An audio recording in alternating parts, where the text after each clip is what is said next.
What would you say are the aims of Egyptian Masonry?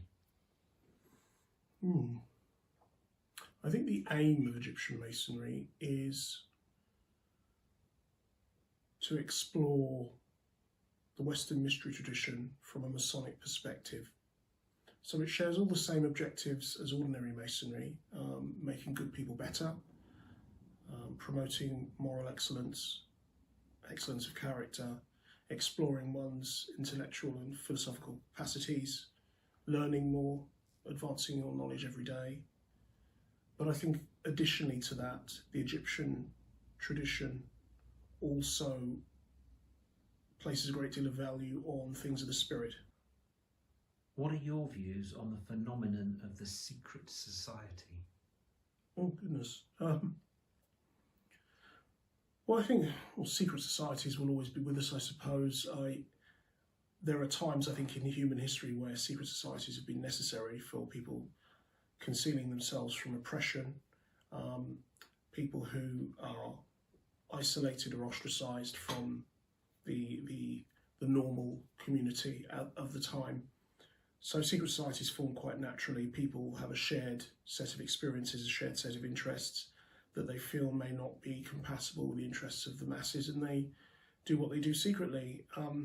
I don't think, though, that is what Masonry is, and certainly the Egyptian Rite isn't really either. We're societies with secrets rather than secret societies. The fact that I'm doing this interview, the fact that people know that we exist and have known that we exist for 200 years shows how very secret we are.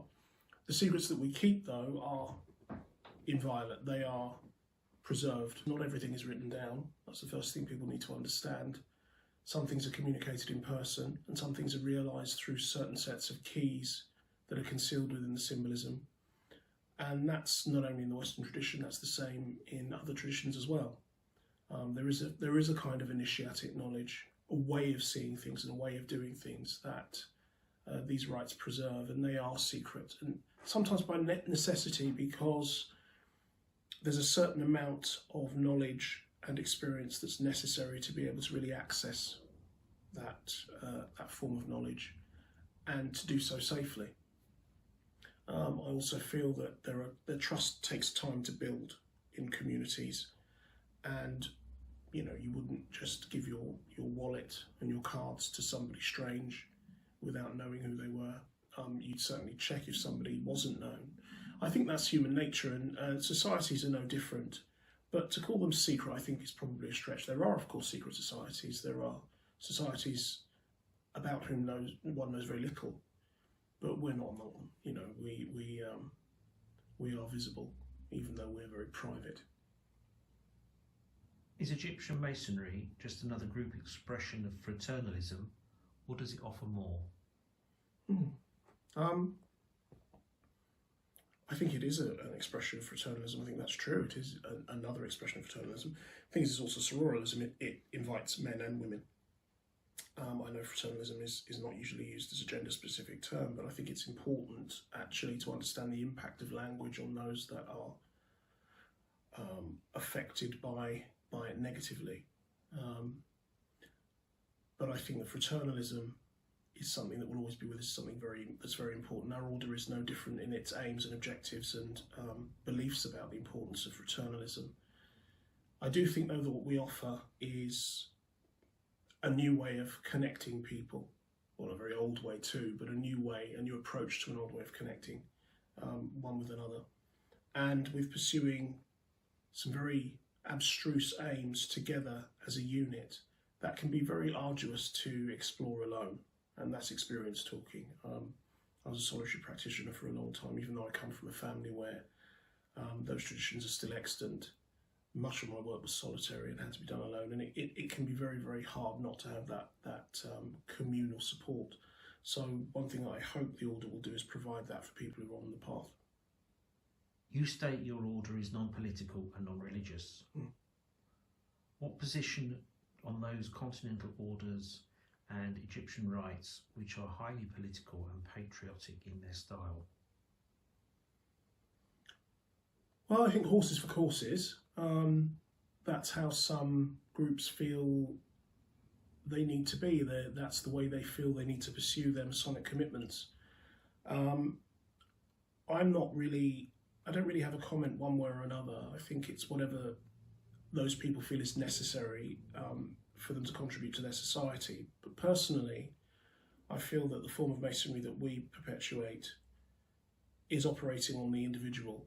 Its only concern with politics and religion and society would be incidental to the manifestation of its own inherent principles of humanitarianism, compassion, of equality and equity, of liberty, of light, life and love, and all the other principles that our orders always teach. That, I think, is as far as we will ever comment upon ordinary human life. I'm not reducing its importance in any way. Without there being a functioning society, very, very few things can work. But it's such a complex subject that I don't think Masonry itself necessarily has every answer to, but it does provide tools that can create an answer. And I think, personally, from my perspective in this order, those tools begin as philosophy and spirituality and a humanist outlook. So I feel that really that's what we offer, is that root from which good things grow, in the simplest possible terms. So other orders that feel they want to engage with politics or social engineering, I can understand the interest, but it isn't what we do. We stay away from that. In classical UGLE style Masonry, many of the appendant orders and certain higher degrees require one to be a Trinitarian Christian. Is this the same with your order? Excuse me, that's an interesting thing. I think the confusion started with people believing that the idea that one can be of any religion and be a Mason extended to the higher degrees. It doesn't. The first 3 degrees of Masonry are universal. You can be any religion, and now of course any gender, and practice those quite happily. But that the appendant orders usually have a particular focus on an aspect of culture, and they take a Masonic approach to it. And some of these have religious bents and religious interests, and that's fine. I mean, they are orders that are independent in and of themselves. The criteria they have is that you have to be a Master Mason to join. I think the difference with ours is that we're universalist, so our spiritual approach to all of these mysteries is very all-encompassing. We try to make sure that our members understand that the mysteries of every tradition, the religion of every nation, is valid. And the symbolism that we get from those cultures as religious cultures have inherent value regardless of our personal religious views, and that's an important way of seeing the world. It cures a lot of religious separatism, which our order is naturally not designed to promote. But no, you don't have to be a Trinitarian Christian for our higher degrees at all. Some of the inner orders that we have are mystical forms of Christianity, which should naturally be of more interest to those that have the Christian faith. But there are those that we have that are Gnostic, that are hermetic. We're having a greater interest in classical paganism, or the ancient Egyptian religion would be more suitable. I understand that EMO UK has an order manifesto. What motivated you to create this? Well, for all the reasons I've stated previously, that our order is not really about religion and politics, but I felt we needed to have a manifesto that stated clearly what our position is with all of these things. So that mentions them as headings. We don't go into any particular siding or what have you. We're not partisan in that approach. We say that we're humanitarian, we're compassionate, we are interested in human liberty and the improvement of human life on all levels. And that's as far as we will ever comment. So the manifesto was written for that, for allaying some concerns about what we were promoting, and to make it clear to people who are interested in being part of the order how we see things from our perspective. We don't encourage extremism. We don't encourage any form of extremism, whether it's religious, political or otherwise. We would be uncomfortable with any of our members proving to be extremist in their views, because it separates, it doesn't unite. And we're more interested in that. I'm not saying that we're centre-line, we don't have a political view at all, but I think that for us, one of the reasons we stay away from all of those issues is because people have to come to their own conclusions based on their conscience. And the best thing that we can do is point out the dictates of conscience as we understand it from a Masonic perspective. And then it's up to the individual to choose their path. But if they're working with us, they have to get on with everybody who's part of the order, and that could be anybody. Your order places a great deal of importance on secrecy and silence, and yet so many Masonic documents and rituals are available online.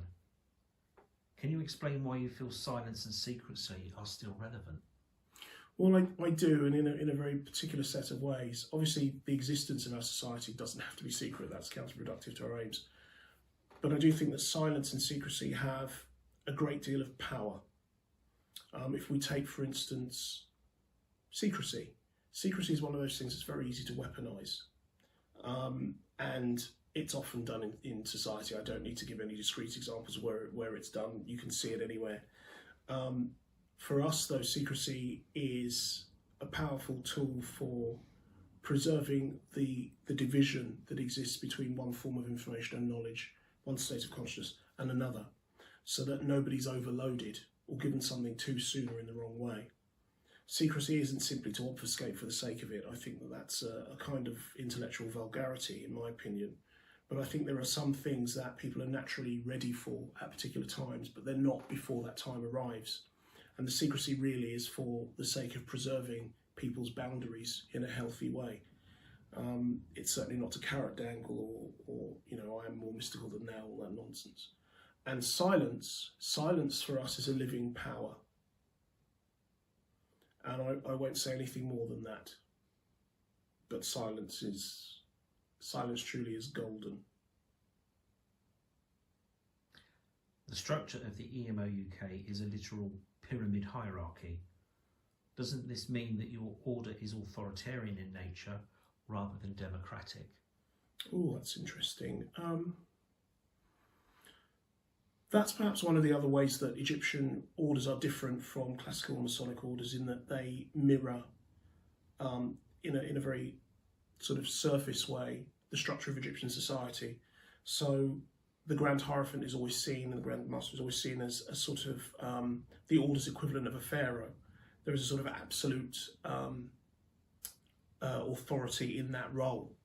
But the way that the order in practice is practiced, no, it's absolutely democratic. I think, we have the same things as other forms of Masonry. People have to vote on the minutes. People have to all approve of somebody becoming a member. The Master of the Lodge every year can be voted in. The only exception really is in a Grand Lodge, where if a Grand Lodge is acting as the centre of an order, sometimes one needs to take more of a direct hand. So the Grand Master will usually decide for himself or herself what's best for the Grand Lodge as the centre of the order.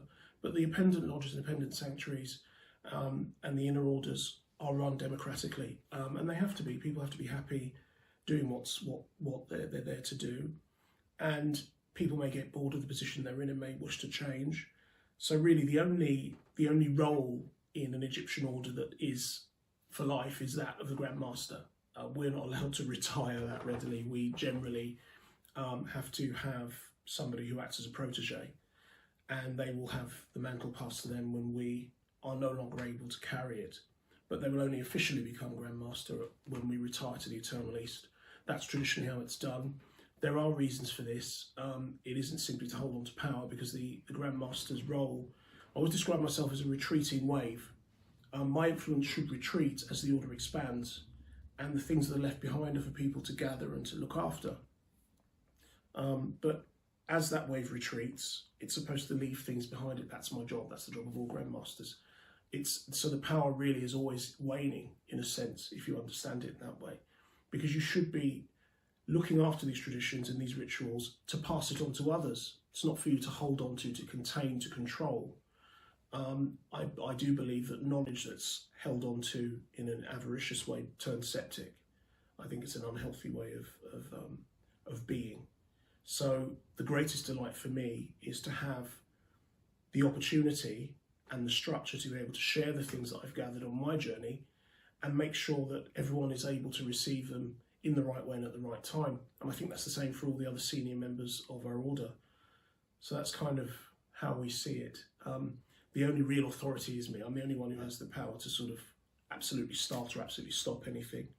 But that power really is only exercised in emergencies where I feel it's protecting the interests of the order or the individuals in the order.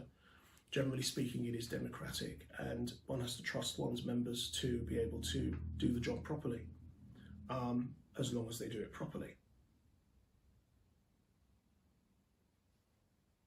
How will you ensure that the EMO UK stays meritocratic, accountable, representative and internally healthy? Well, they're all things that we absolutely want to see.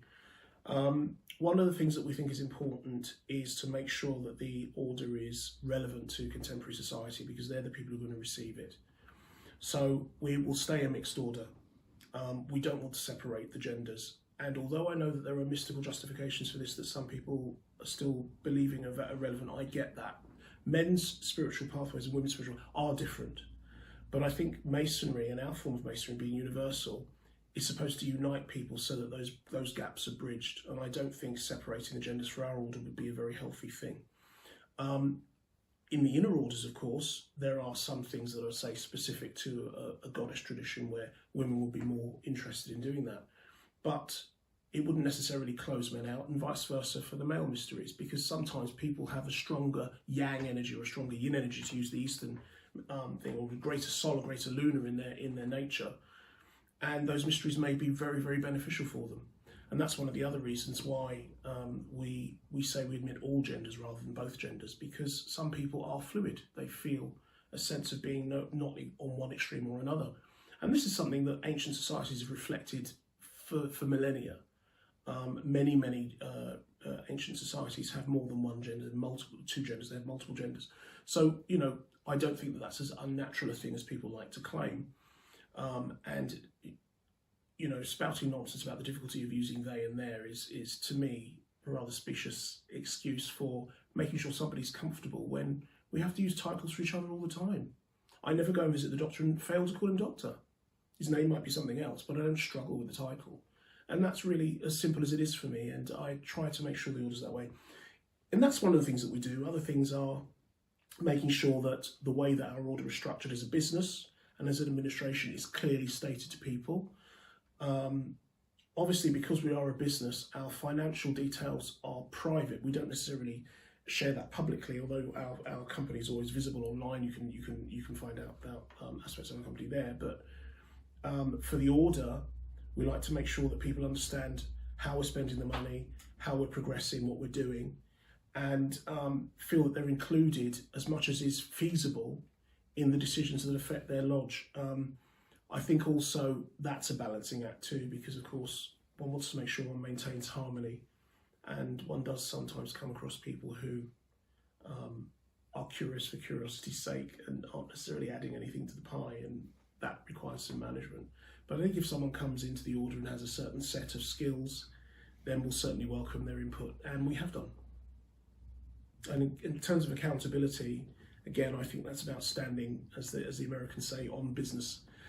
Make sure that you fulfil your promises, the promises that the jurisdiction and the Constitution have set out, the promises you make to your brethren of turning up on time, making sure you pay your dues so your lodge doesn't die a death of starvation, making sure that you treat each other with respect and with care, and making sure you do the work that you've set out to do. I think that's how you pay things forward with an order, and that's the best way for it to function, and that makes everybody naturally more accountable.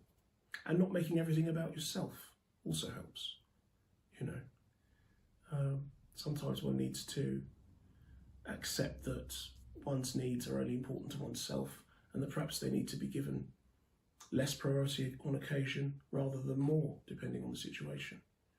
And that's not to invalidate the contribution or the issues of an individual, but when a collective is trying to work, one has to do what's best for the collective, and that's certainly why I do things the way that I do them. You state that the EMO UK is still a relatively small Masonic body, yet you are developing an international presence. Why do you feel it's necessary to expand internationally? Well, it wasn't our original intention when we opened the order in the first place. It was just for the English-speaking world, and certainly for the UK, which is why we're EMO UK. we always had that distinct intention of providing the Egyptian rite for English speakers, for people here in the UK. But what happened was the interest. We discovered that people were quite fascinated with how we were doing things and with the confidence we have in what we're presenting. And those that came to investigate discovered that what we say we do, what we say we have. And that's interested people from all different areas of the world. And although we're not trying to rush the process, it does have to be organic. You have to check people out. There's an awful lot that's involved in making it happen. We don't want to deny people the possibility of having what we have in their country. If they feel it's something that they and their brethren, their people would benefit from, then why would we say no? It's a lovely thing. And it's not an impossible thing to achieve. I think if all parties are on the same page with how it's done, if people are happy with the administrative details, and people are committed to doing it over 3 to 5 years, of course. But it certainly wasn't our own decision to expand. It was something that was asked for. So, is it possible for international members to open and develop an EMO UK sanctuary? And how does your administration support this? It is possible, yes. And we are in the process of helping brethren overseas do exactly that. Essentially, there's a lot of toing and froing in the beginning, a lot of interviews, a lot of discussions. First of all, we have to make sure that we prove the brethren, so we need to see what the certificates are, what their original Masonic order was, how many members they have that they want to start with, whether they have all the necessary tools and equipment and the place to meet. And those are the sorts of things that you discuss in the early stages.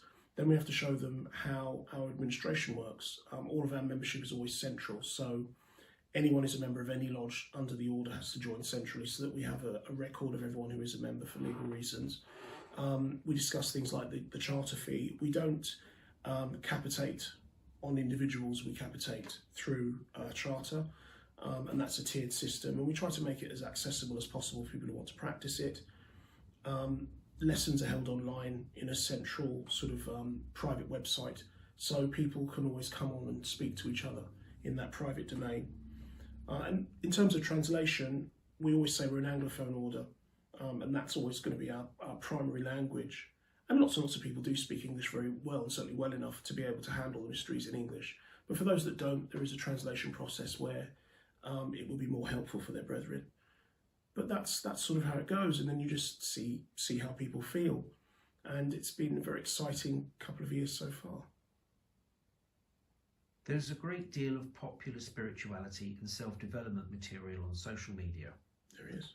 And many practitioners are offering their services for free or on a person-to-person basis.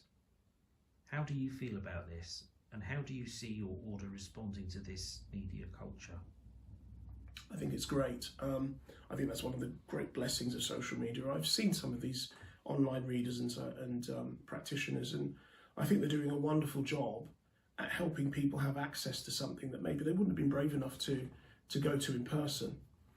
And with the click of a button, they can experience what something's like and decide whether or not it's something they want to pursue further. In that regard, it's a wonderful thing. And how people practice that, whether they monetize or they do it for free, that's up to them. That depends how they want to run their careers as healers and therapists. Our order doesn't offer therapy, though. Our order is an initiatory order, so we are more in the position of offering those things which people who do practice in these subjects would benefit from. Anybody, of course, could benefit, but somebody, say, who was an energy healer or a tarot reader or was practicing, in any of these subjects online, one of the things that our order offers is training in the deeper aspects of those mysteries. It's important to understand that the Egyptian rite at the end of the 19th, beginning of the 20th century was one of the main sources of the modern occult revival. So those things that now in social media people take for granted, Wicca, numerology, angel cards, tarot, astrology, all of that was popularised by people who were members of the Egyptian rite. To some degree, even as much as they were members of ordinary masonry. Certainly in the continent, Papu, who brought the tarot into popular consciousness, was a member of the Egyptian rite. You know, lots of these great masters that are the source of all of the things that we now understand as esoteric study were associated with all members of the Egyptian Rite, and having a connection with that root source for the material, I think, is important, especially for the young who may not have read the primary sources, may not know where some of the things they practice come from, and may not know the broader perspective on how these things were synthesized. That's something that we can offer. What is the purpose of the Kneph magazine? We launched Kneph as an honorary nod to the most illustrious Grand Master John Yarka, who was head of the Egyptian Rite and the ancient primitive rite, which is the 33-degree version in the late 19th, early 20th century. He did a great deal for the tradition, and you know, we love his work. There's a book by Dr. David Harrison that's coming out on the life of Yarka, which I know is going to be a great read for anyone who's interested in the life of that remarkable man. Although it's not a continuation of his Kneph, or the Kneph, which was released in the late 1800s, we named it so that people who understood the history of the Egyptian Rite in Britain would have an immediate visual cue about what we were teaching. It's in its early stages. It's a free magazine. It has articles from some of those older magazines and also articles from members of the order. We do take submissions, but it's there to start disseminating knowledge about the Egyptian Rite again in this era, so it's not stuck in the past, but that people can come and understand it from a contemporary perspective. Is Kneph related to the original Kneph publication released by John Yarka? Not directly, no, which is why we excluded the definite article. Kneph is definitely a different publication, but it's writing about the same subjects. Does Kneph accept submissions from non-members? I think if people are interested in the Egyptian Rite and know something about it, they can certainly submit to us. We're quite happy to print articles from people who aren't members of the order. So we would be looking for articles from non-members that were sympathetic to the Egyptian Rite, that were informative about the subjects that the Egyptian Rite is concerned with. That notwithstanding, yes, certainly the door is open for people who wish to contribute. Will you be offering an introductory set of materials for the public, as some other orders have done? There is some pressure to do this. As I said in the point of my interview, I will write a few things, I think, on the Egyptian Rite in a minor way, which I think will be of interest to the public perhaps, but the order really can't share more than it already has. It's probably overshared in some people might think we have. What we want to do is make sure people understood what we have and how much of it we have, but I think that's as far as we're able to share before somebody actually takes the step to join and actually discovers what's there for themselves. There is a tendency, I think, on social media for people to feel like they have to overshare to prove what they're doing, what they know. There's also a competitive element which we've always shied away from. How can you compete with things to do with the spirit? It just doesn't make any sense. So for us, the privacy element will always remain. We're not really a public order, and we're not trying to cultivate public attention in that way.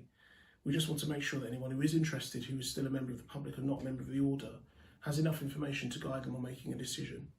But once that decision's made and they become a probationer, the door opens, the floodgates open, and there's a lot. Thank you, Grand Master.